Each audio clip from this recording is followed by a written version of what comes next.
I bet you less than 0.5% of the general public even knows that this exists.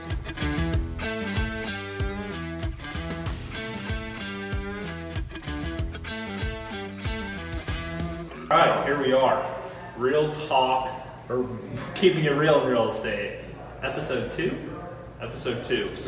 And first, I got to give a shout out to Jonathan, our cameraman, because last week he decided to mail it in and not show up at all.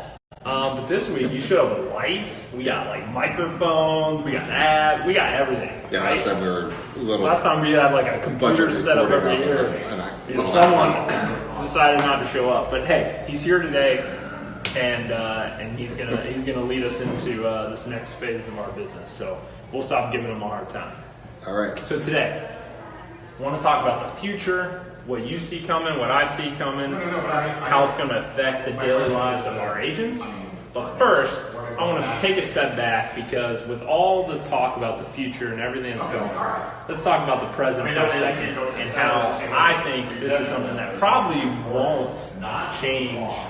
Even with all the futuristic stuff that's coming, all the disruptors that are coming, and that is the single ability for a brokerage, if they're allowed to represent their client, with truly representing their client, right? And that's something we can do, but not many can do it, right? Right. Agency is, in my opinion, the most overlooked, most critical factor in this business, right? I talk about it a lot because I think that's the core of what we get paid to do. And I think without agency, it's just kind of sometimes a half-assed transaction. Right? What I mean by that, if you figure out, there's actually a list and rules about what we actually do for our clients, right. And there's 4 things that stand out from what's called single agency, which is the highest level, okay. Right? And there's 4 things. It's FOLC, so full disclosure. Yep. Right? Full disclosure means anything that comes in my ears comes out my mouth. Right? There's nothing I hold back at all. And if this is one of the largest financial transactions of your life, I think you would appreciate full disclosure of everything I know coming to you. Yeah, right? Absolutely. It's an obedience, right? When you tell me to do something as my client, I have to do it within the scope of real estate, of course, right? Loyalty, right? Goes without saying. I think you would want loyalty in the negotiations of a transaction. And then confidentiality is the last of the 4, which means anything that you tell me as my client, I have to keep it trapped here. It's confidential information. I can't tell the other side. So for those of them that don't fully understand it, or this is new to them, let me ask this from an outside perspective. Put it in real terms. So we're sitting at a negotiating table. You're the seller. I'm over here with you guys. You're my agent, right? On this side. So Jeff Beggins is my agent over here. We're negotiating. We all get up to leave. You, as the seller, walking out, and you're, as my agent, you overhear them say that they're willing to take $50,000 less for the home, right? Great example. You can come back and tell me, as the buyer, hey, they're willing to take $50,000 less, right? If there's single agency involved. Only because you're single agency. Only because. So if I'm not represented by you and I'm represented by one of the other brokers in town who doesn't have single agency because they're not willing to take the risk, that's right? They can't tell me that information. Even though they know it. Even though they know they could save me $50,000. They cannot tell me that say it. legally. Legally cannot say it. Now, vice versa, at the same time, if you know that I'm willing to pay $50,000 more, you can't or don't have to say anything to the other side, right? I cannot. I have confidentiality. So you cannot say anything. Right. But if you're Joe Schmo up the street, doesn't have single agency, doesn't offer it to their agents, you have to tell them, right? Correct.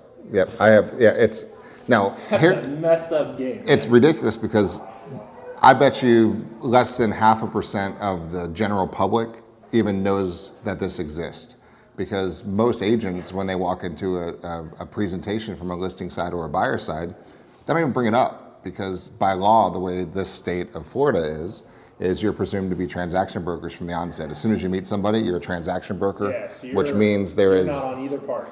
You're neutral. You're like Switzerland. You're just balancing out. You're kind of the referee of a transaction. As a transaction broker, you represent the transaction. Your job is to get a piece of paper to go to closing, right? Now, as a single agent, you are able to work to the detriment of the other side, which is kind of a bad way to say it. But look, let's transition to a different industry. Let's go to lawyers, right? And to just the whole legal realm. I would never hire an attorney that couldn't work for my best interest. No. That would be stupid. No, that'd be like them knowing they would take a settlement offer and not being able to tell me that they would take it. That's right. It's like you hiring an attorney to say, you know what, let me talk to the plaintiff, let me represent the plaintiff and the defendant, do the whole thing. So there's a major difference there. So that's something that I want to kind of raise the level industry-wide. And if every other broker starts offering single agency, fantastic.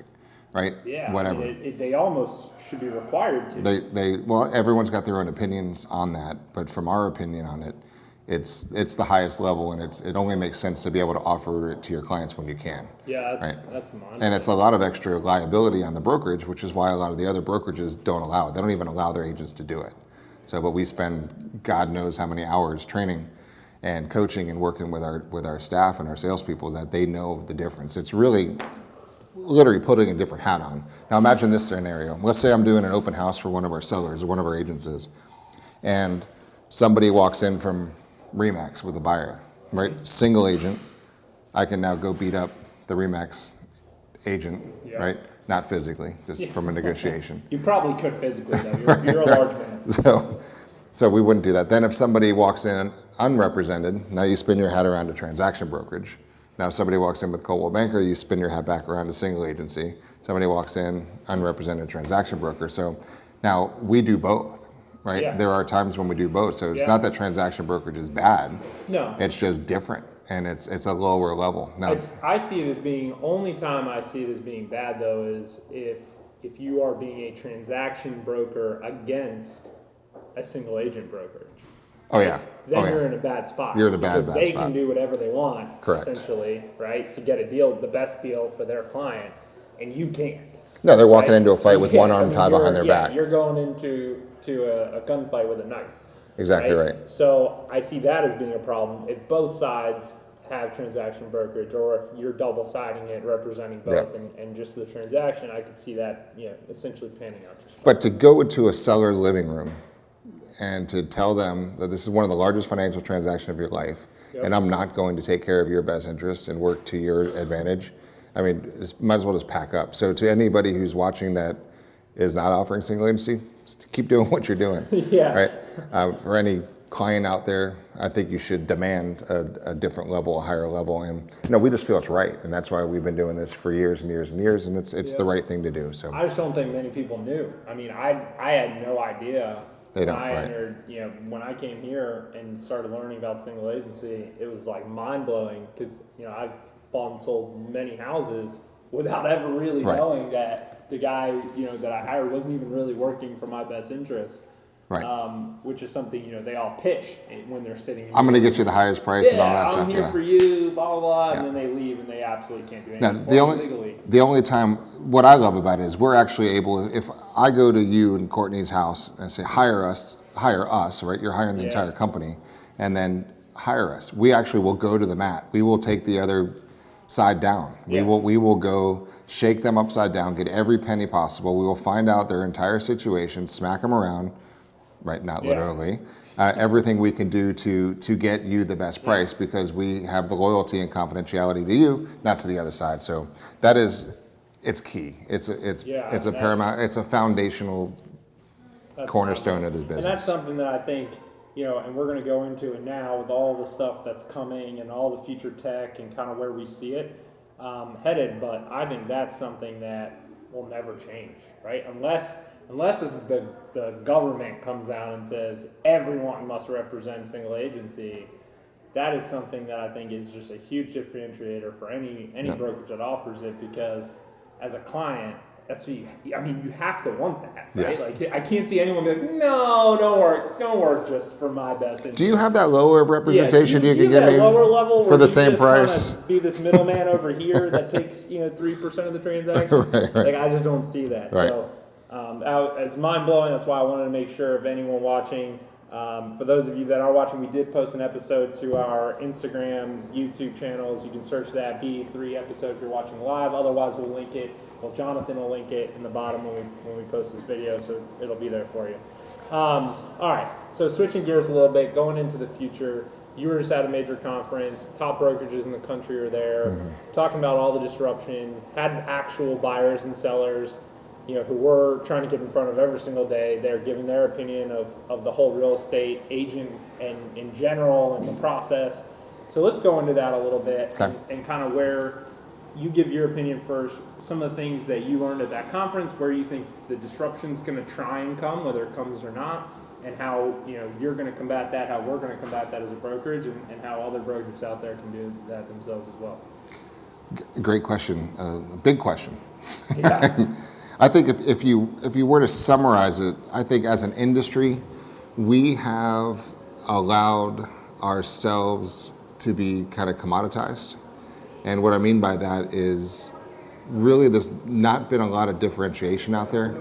The reality of it is when people put a house on the market, they throw it in the MLS system, the syndication network sends it out there, everyone's on 800, 900,000 websites, whatever it is, blah, blah, blah, blah, blah, what's the point? Yep. Right? And so there hasn't been that big of a differentiation issue. And still to that point, there was friction and there's bumps along the transaction. So what I think the disruptors, now I love this definition. Disruption is what happens to you, right? Yeah. Innovation is what you do for yourself to change. Yep. So what we're doing as a company is innovating to do the things that we do, which will disrupt others, right? And so what I think is really going to do it is it's friction. And there's friction in this business still to this point. It's not a smooth flowing process as it could be. Yep. Now I think if we're going to talk future, I think blockchain is going to fix a lot of that. I think they're going to see a lot of streamlining, which is going to be awesome for economies of scale, which will reduce the expenses, which will reduce the cost, which will drive the fees down, which will drive the cost down, which will level out the industry a lot. And but really I think it's about providing the value. And I think it's going to become more specialized as time goes by. And what I mean by that is we as an industry need to realize that where our role is, and our role is really owning the customer and guiding them through the process. I mean, what Dad says all the time, trust is the currency of the future.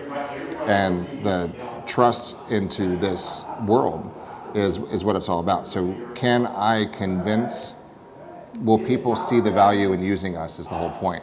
And where's the value? Because the value now is if I'm going to go move to Ohio, I will know more about the Ohio neighborhoods by tonight than most other people will.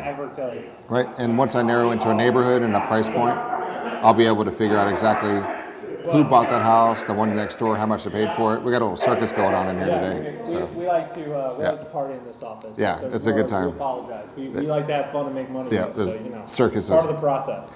So, but that's really what I see is the home search process is gone. We've talked about that before. So it's really finding your niche as the home selection all the way to closing and beyond. Yeah. And really reducing the friction all the way through there. The way I look at it, right, is like this is literally everything, right? Like people care more about this device right here than they do their wallet.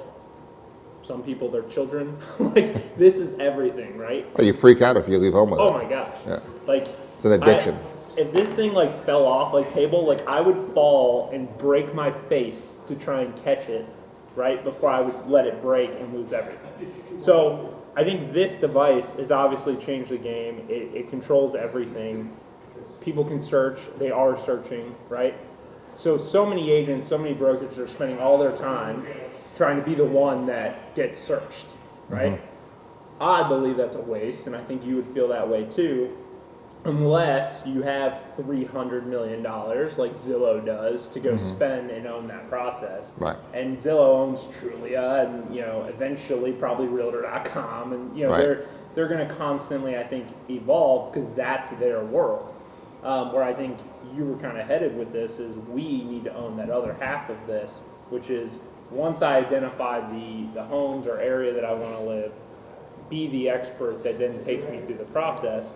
But I would argue that part of that is you have to own them for a long period of time, because we know that home search process, from the time they start on realtor.com or Zillow or wherever they're going to begin their search on this phone, right? Mm-hmm. They have just as much access to your content if you're producing it.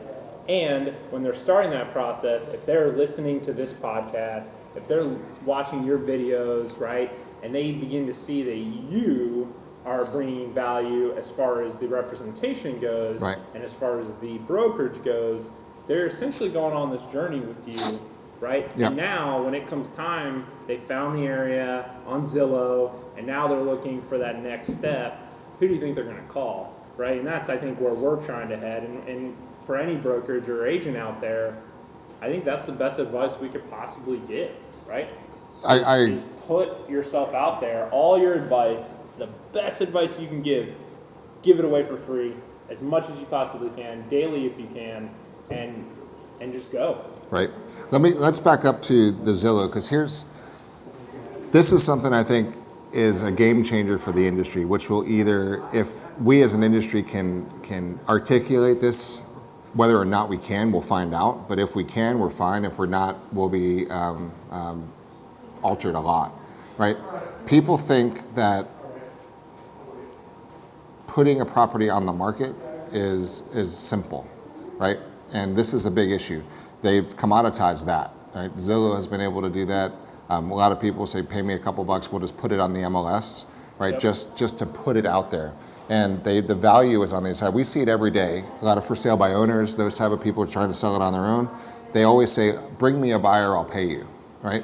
Yep. So the value that people are placing in this industry, in my opinion, is completely misplaced, right? Like completely 180 degrees away from where it should be. Yep. Because bring me a buyer, I'll pay you 3% or 4% or whatever they want to pay you is great. So they're putting zero or very little value on the actual listing promotion of the property.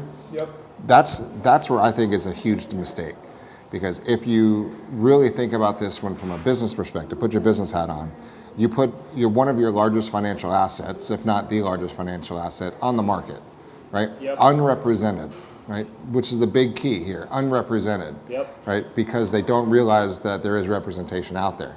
So look at the difference. If you were to hire just a transaction broker to put it on the market and they bring an offer, whatever, they're just kind of there to hold the hands and make sure things go together. Yeah. But if you actually hire somebody who's going to kick the crap out of the other side in a negotiation, position you properly in the market to get you one of two things. You're either going to get the price you want, or you're going to get the money you want and the time you want it, right? You can't get both. It's time or money, right? And so your agent, your counselor, if you will, has to advise you and empower, educate, and encourage, as we always say, to what is it you want, right? If you want top dollar, we'll figure out what top dollar is together, and we'll figure out how much time it might take to get there, but we'll go after that, right? If you want average days on market and that price point is X, that's what a normal price will be. You want a faster sale, we'll price it here. But that's an educational process, and there's strategy involved, and strategy involves marketing, and it's targeted marketing. I mean, look at the targeting we do for some of the properties that we have. Oh, yeah. I mean, it is specific down to the age and the demographics and the earnings and the jobs and the income and the kids and the ages. That's because we're able to leverage now, the state of the internet, which is Facebook, Instagram, maybe eventually Snapchat if it continues to get older. Right. We're able to leverage that data to our advantage. Right. But I think to your point, I think you're absolutely right. I think the buyers and sellers out there have discounted the fact that there's a lot of work and effort that goes into bringing those buyers or sellers to the table in general. And we, though, in the real estate community, we're 100% to blame for that, right? Because we have not shown the process. No one's documented, right? If an agent documented every day the amount of work, effort, all the stuff that they do for their clients behind the scenes and showed them that, that client would have no problem paying that 3% and would get it, right? But no one's really doing that. That's right. We're trying. That's what we're doing, That's exactly what we're doing. It's why we have Jonathan when he shows up. But but that's the whole point, I think, right? And so that's what I think we need to get everyone out there that's in this industry, start to document, right? Document your journey. Should take people on that ride with you, because ultimately that's going to give you the leverage you need to show your expertise, show why they're paying you the percentage that they're paying you. Because that's the only reason that they're trying to sell it on their own, right? They're trying to save 3% or 6% or whatever it ends up being. And so what we're saying is, that's fine if that's your mentality, but here's why that shouldn't be your mentality. We're not asking for anything. We're just giving you everything and showing you the truth behind it all. Now, I think one thing that's kind of interesting with that, though, is I firmly believe that within 24 to 36 months, someone's going to be able to walk in their living room and say, hey, Alexa, thinking about selling my home, who should I call? And Alexa's going to spit out a name, right, of who they should call based on the price point of that person's home, which Alexa will know. Alexa's going to know where she lives, right? Based on the city, zip code, neighborhood, right? Yeah. So what I'm trying to wrap my head around, and I don't have all the answers yet, is how are we the name that spits out from Alexa's mouth, right? Or Alexa's voice box in the machine. What name does she say back to us? And that's what I want to figure out. Oh yeah. Right? Because that's what we're in the process of figuring out right now. Yeah, that world's changing. That world's changing a lot, and that's obviously where the puck is going to, and we're very far down that journey to make sure we know which name is going to pop up in our markets. Yep. And but it takes a lot of time and energy just to get there. Yep. On that. It does. Let me back up for just a second, because you were talking about the pricing, right? And about how the whole listing side of the world is working. And one of the things I think people really need to really get to is, what do they really want? Right? What's the price? What's the representation? What do you really want from this sale? And because we can get a top dollar 30-day sale, right? We could do a 60-day, we could do a 90-day, we could do 100, we could do a year from now, depending on what they want. So I think it really goes back to what's their actually outcome, and actually getting to trust these people, getting the people to earn the trust, give us the trust to guide them through that process is really important there. Now, how do we get Alexa to trust us? Is a whole different algorithm game we're going to play. Yep. And for recognition, I think it goes into everything. I think that algorithm that Alexa's the name she comes back with is going to be the person that is putting enough content out there to give Alexa enough data to say, hey, that's the person, right? Because they're the ones posting about it every single day. That's right? And I think that's the answer. Now, there's specific components, obviously, to every real estate agent's life, that the things that they care about, right? How am I going to lead gen? How am I going to get the listings? How is the technology going to change once I get the listing? What does that change? How does the paperwork change? How's closing change? I mean, we've already seen it on our side. We had the first fully electronic closing in the state of Florida. And more of that's coming. Right now, that closing took longer than it probably should have, but it was the very first one. Right. So that's coming though. So there's going to be entirely paperless closing. You're never going to sign a physical document. Right. We're on the track to do that, and I'm sure others are as well. And then you've got things like Dot Loop, which we've implemented recently in our brokerage, that allows you to have a seamless communication, all tech, back and forth, and with not only with the brokerage and other agents involved, but with the client as well. So is there other stuff out there that you think is going to change the daily life of an agent as far as those things are concerned, and how they get leads and how they I think that's a multi-pronged thing. Let's go back to how you get leads. I think that if agents don't realize that it's all about trust and connections, they're dead, right? Because let's talk about leads for a second, because everyone throws out buying leads, right? Doesn't matter what happens. There's about 5.4 million sales a year. That's it. Give or take a percent or two, ups and downs in the markets. That's what you have. And there's 90 million internet leads running around. 80 million. What's that? 80 million internet leads running around. No, it's like 80 million internet leads flying around every year for 5 million closings.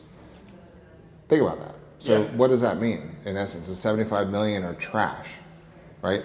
And with some of them being incubating. But what does that really mean? It means Susie Smith is pounding a glass of wine, checking out her maybe job transfer from Chicago down to West Palm Beach, right? And she's clicking on a house here, clicks on a house here, wants some more information. Oh, that's pretty, that's pretty. There's 8 leads right there, right? So now there's 8 people that have bought Susie who doesn't even know she has a job transfer. She's in their dreaming stage, right? So I think we need to understand their incubation process and period about what goes on. And what are you going to do? Now, it's never going to change. If you control the inventory, you're going to control the eyeballs because people are going to click on what you want. It's like having a store. If you have a store and you have a bunch of shelves on your wall, but you have nothing on your shelves, you have a crappy store, no one's going to come to it. Right? So you have to get the inventory. Now, how do you get the inventory? Right? That's the multi-million-dollar question. And it's to make people trust you and know that you've got their back and that you can actually represent them the highest level then and take care of them like nobody else's business, right? That's what you do. But how do you get that message out? You need to actually tell them, because we were talking to the sales meeting this morning. As a reminder, people buy with emotions and they justify with logic. Simple, right? Everything you've ever bought in your life, you bought it because you wanted it. Then you sold yourself a whole bunch of crap to justify the decision that you made. Right? We were laughing with some agents about a purse, right? Someone walks in, it's got a $2,500 purse. Like, what was your other purse broken? No. It wasn't broken. They didn't need the purse. They bought it because they wanted it. Then they walked into the justification loop of saying, I didn't have a bag that had this pocket on the outside. I'm high end and I'm selling this and I got to do this and my clients have those. So you sell it. So here's the thing. People, especially with their largest financial transactions, are going to choose who they trust. They're going to choose who they know, who they like, and who they feel is good. Right? And that's at an emotional level, whether it's a vibration level, it's an energy level, it's something that they know that I can trust you, you're my guy. Right? That's how this business is done. Now, once they have that vibe and they say, I like you, I trust you, I feel good about you, now the stuff that you say, the biggest real estate company in the world, I got this, I got that, we're selling 20, 50 homes a day, there's 55,000 past sales, all that stuff's great, but that's a logical stack above and beyond the emotional connection. So if you're going to be in this business, you've got to be able to connect. Right? Really connect with no bullshit about it and saying, be a real person and show people you can help them.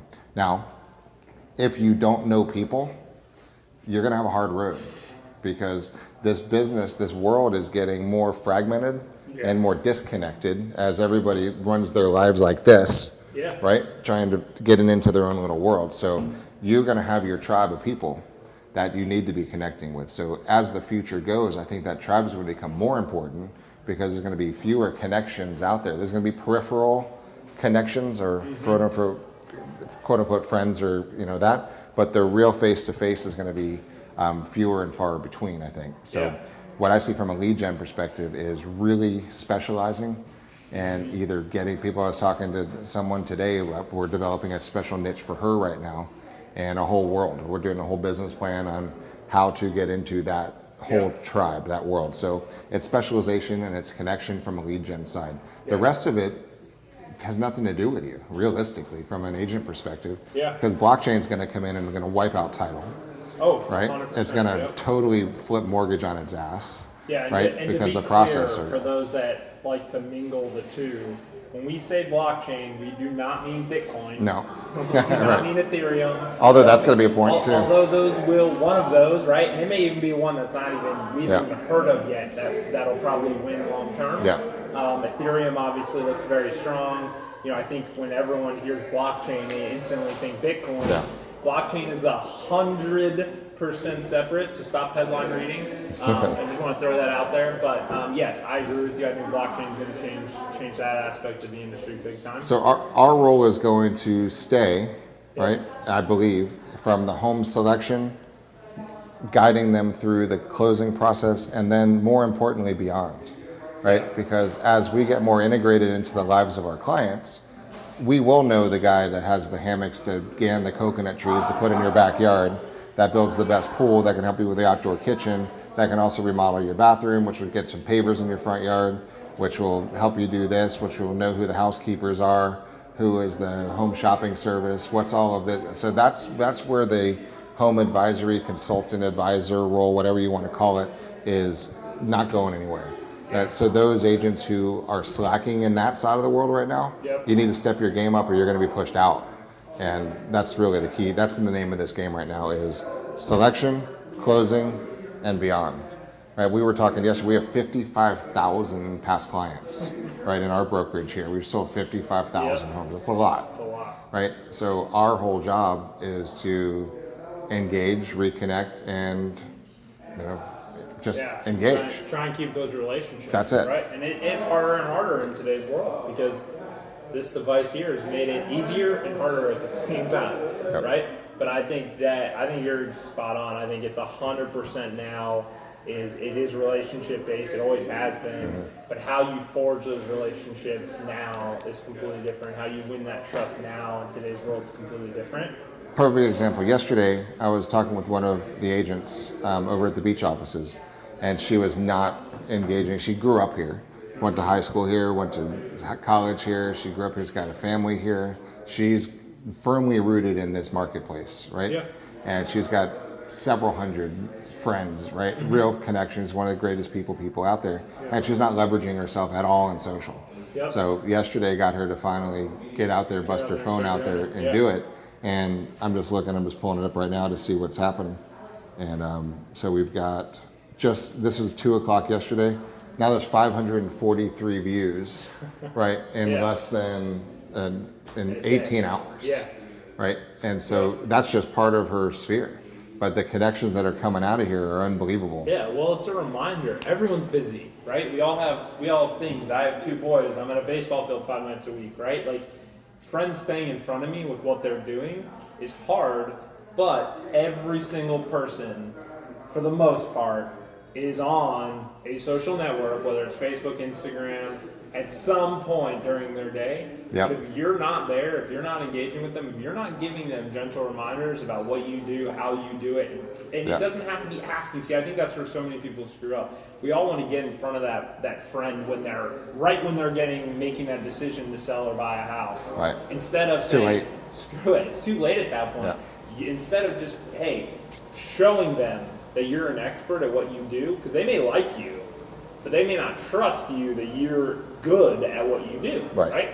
It's common. Well, but even simplify it further than that. Let's say that I'm looking to do an outdoor kitchen right now, and if one of my friends owns an outdoor kitchen company, I would so much rather use him or her than going through Google. Why? Because I trust them. They're going to screw me less. Right? Yeah, exactly. Even if it's at that level, that at least I know them. If I'm going to go buy a boat, I'd much rather it be through a guy who's a boat dealer. If I'm going to go trade in a car, I'd much rather one of my friends be there. So that's the whole thing. It's reminding them. Right? So you went to the University of Florida, right? Go Gators, baby. If you knew no one else in that industry, but saw that Joe's cabinets and Joe went to UF, that's my boy. More than right. So it's any common connection. And the fact of the matter is, when you can grab your phone and in 30 seconds make a piece of content and then deploy that content out for $5, $10, $15, targeted at only UF graduates. Oh yeah. Right. That live in Tampa. Oh yeah. This is no-brainer stuff. Oh, it's a gold rush, that man. People just aren't doing. And we can go into that all day. And we're going to wrap up here shortly, but I'm with you 100%. One last thought, and then we'll finish that thought. So I was talking to one of the agents this morning, and saying, just outside the industry correlation, saying, okay, who cut your hair, right? And she said, Arlene. I said, do you like her? She goes, yeah, she's awesome. I said, if my mom was coming over to town today, and she says, I need to get my hair cut, does anybody have somebody they can recommend?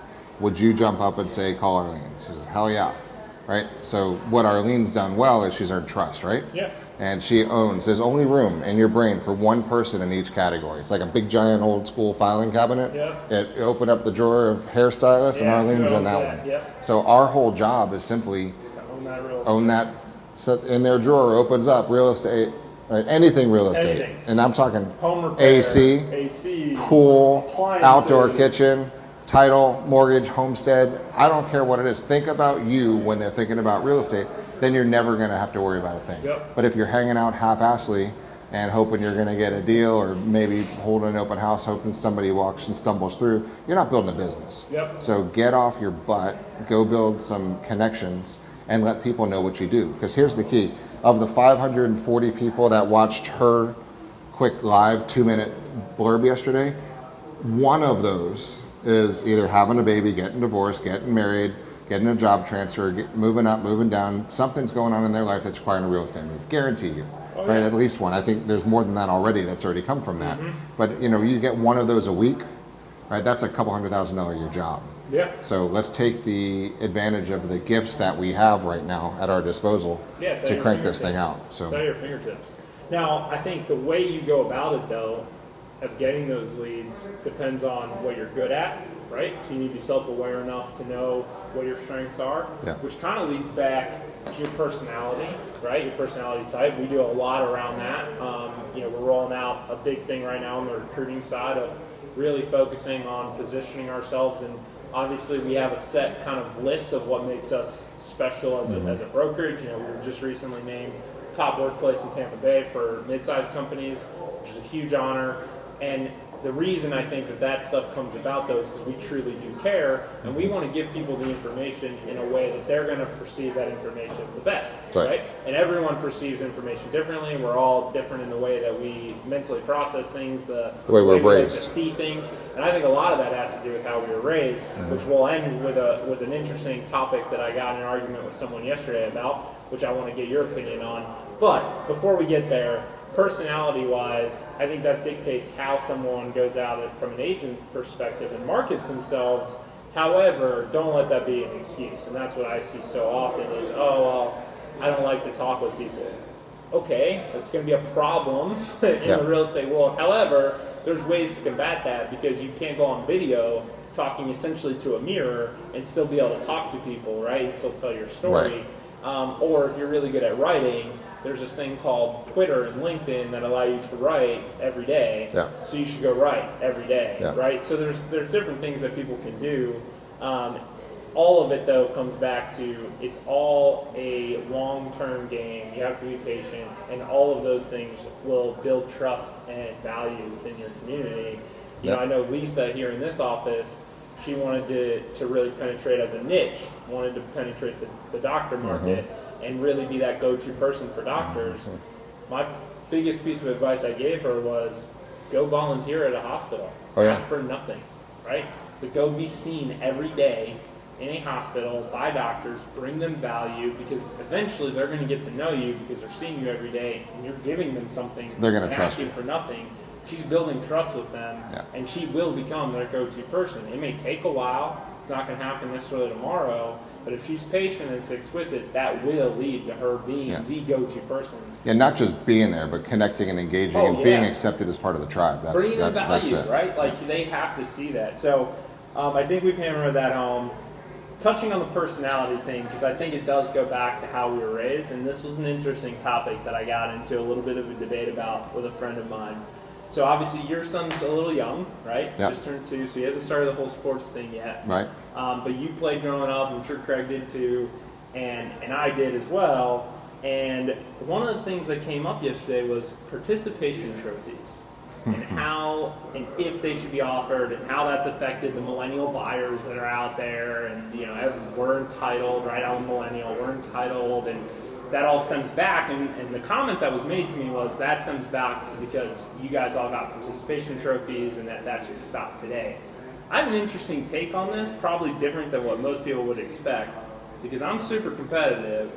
But I have a different take on that. But I want your take. Before I give mine, I want your take on participation trophies and how you feel about that. And do you think the mentality of that, regardless of sport, baseball, gymnastics, it doesn't matter, do you think that it affects the psychology as they get older? I think a couple different approaches to that. Interesting question. And thanks for not sharing any of these questions with me before we start. Yeah, don't share anything with him, by the way. And I make them up about 5 seconds before we do this. We're really prepared. So, no, the interesting thought about that is I think it depends. And, well, first of all, I think at the root level, it's a terrible thing, right, with a couple of exceptions. And here's why. I think that you've got to get in your mind that success is a result, right? Yep. It's a result. And it's a result of effort. And you're going to get out what you put in. To some level. Some people don't have what it takes, right? But you got to learn that, right? So if you go try out for a soccer team and you suck and you're slow and you stumble and you fall all the time, you're not going to be the star and you're not going to get the trophy. Right? Yep. Sorry, it is what it is. Go find something else you're good at. So I think it self-selects you into what you're good at, what you're not good at, and it might hurt along the way, but so does life. Yep. Right? So go get off your ass and work hard if you want something, and get out there and you're going to see that if you work hard, it comes. Now, that's at an individual level, right? When you get to reap the rewards of your personal efforts. Yep. Now, there's also participation sports, which require all different skills and all different levels at all different sides, right? So there are teams, for example, that don't need a very fast, quick, tall, skinny role, right? And so you need somebody else in that. Your linebacker is different than your nose guard in football, right? You need the lineman doesn't have to be tall, skinny, and fast. He just needs to be big and strong and not movable. Right? And so you have different roles. So they have a different level of participation in that whole team. But I think from a self-awareness level, you've got to have the gut check somewhere that says you get what you put in and it helps you find what you're best at. And it's not always, it's different for everybody. Everyone's got their strengths and their weaknesses. And it's based on your tribal upbringing pretty much and a little DNA. I agree. I agree with some of that. And I probably would have agreed with the participation trophy a year ago, 2 years ago, because when my oldest is now 7, he when he first started at 4, right? First thing he did was flag football. Wasn't really his thing. He's a much better baseball player now, but he got a participation trophy at the end, and it kind of bothered me, right? Because I grew up. Listen, I'm a millennial. We had participation trophies, but I was raised to be the best, right? Like that's just, my dad pushed me, not like to rub it in people's faces, but if I was going to do something, I had to go try. I wasn't always the best. Most of the time I wasn't, but I did work to try and be the best, right? So that was ingrained in me. So I would take the trophy, and the trophy didn't really matter to me, right? Personally, it's just the way I was raised. But I put a lot more effort on that than I do the idea of the participation trophy, and the participation trophy has changed for me over the last couple of years, because here's what I've realized. My 7-year-old, he knows who's better, who's worse. His baseball team knows where they rank, right? So they know that. The team that wins their league will still get a bigger trophy. The participation trophy, though, to me, is, hey, you started something, you kept with it, and you finished. Here's the trophy, right?